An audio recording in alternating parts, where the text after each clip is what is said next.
Hey everybody, this is David Freytag. I'm here with Shannon Bingham and with Brad Garland. We're going to talk a little bit about some year-end giving opportunities. Some of the mistakes people have made, some of the great opportunities that are out there, and some of the causes that you might have a wish to really give to. So Shannon's with Cove Church. She is the missions coordinator and is going to tell us a little bit about the Big Give. So Cove Church's mission statement is to help people discover hope, develop faith, and demonstrate love. And at the end of every year, we do something kind of unique with the demonstrating love. And we do a big missions push. And this year, that big give is coming together with two different recipients. And one of those is a local recipient, and one of those is a global recipient. Our local recipient this year is going to be the Huntsville Inner City Learning Center.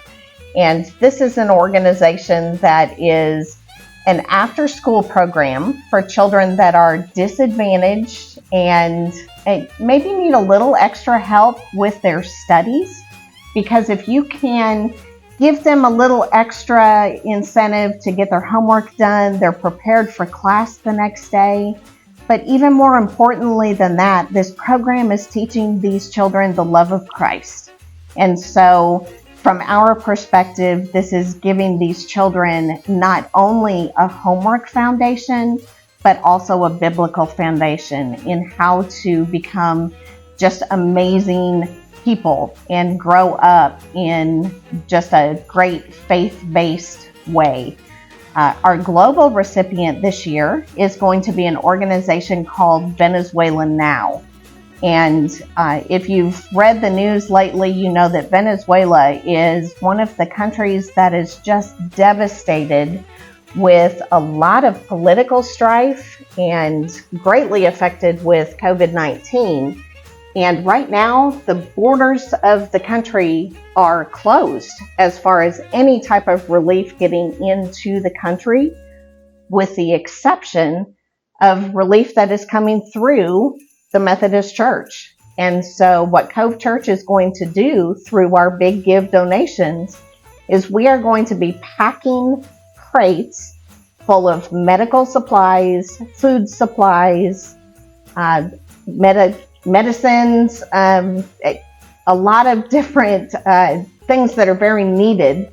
And these will get delivered to the Methodist seminaries in Venezuela, which will then get delivered out to churches and then out to even smaller churches. And it's going to make a huge difference to the people of Venezuela.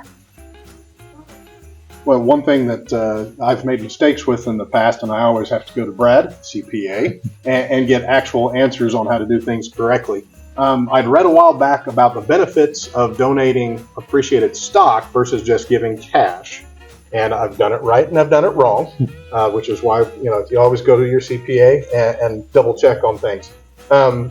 My understanding is you can have more benefit for the organization or for yourself, or combination, if you donate appreciated stock versus just writing them a check. Yeah, that's right. When you do a cash donation, let's say you do $1,000, you're going to get that as a charitable contribution. But when you donate some stock that's been appreciated for over a year, then you're able to get a donation value for the fair market value of that stock instead. So instead of having to sell the stock, recognize the gain, and then donate that cash, if you donate stock directly to a charity that's set up to receive it, like Cove Church, then you're able to get that deduction based on the fair market value, which can give you a bigger benefit because you're not having to recognize the gain. So that can be an extra windfall for the donor, and of course the church is able to get that donation of stock as a benefit to them as well. So kind of if I had a stock that was at $500 and it's up to $1,000, if I sold that, I have to pay taxes, and I only have $800, $900 to give to the church. If I give them the stock, they get the full $1,000, and I don't have to pay tax on that $500 gains. Is that right? Yeah, that's correct. correct. Short version. Yeah, okay. Yeah, short version, yeah. What happens if you screw up like I did once earlier this year and you donate a stock you've not held for a year? Yeah, at that point, if it hasn't been for a year, you're only going to get your kind of basis value, and you don't get that same benefit as you would if it's long term. Okay. Basically short term versus long term. So the people that get the stock still get the full benefit. You as a taxpayer don't get the extra tax benefit. That's right. All right. Okay. Thank you all for listening. Please reach out to your CPA or to Brad if you have questions on all of that. In the links below, we'll have a link for the Big Give and some more information on that. We'll also have information on how you can donate stock to the Big Give, but there'll be a button there as well if you prefer to just do from a bank or a credit card or something like that. Either of you guys have more information for folks? Just make sure to do a lot of this by the end of the year. 12/31 is the deadline for charitable contributions to count for this tax year.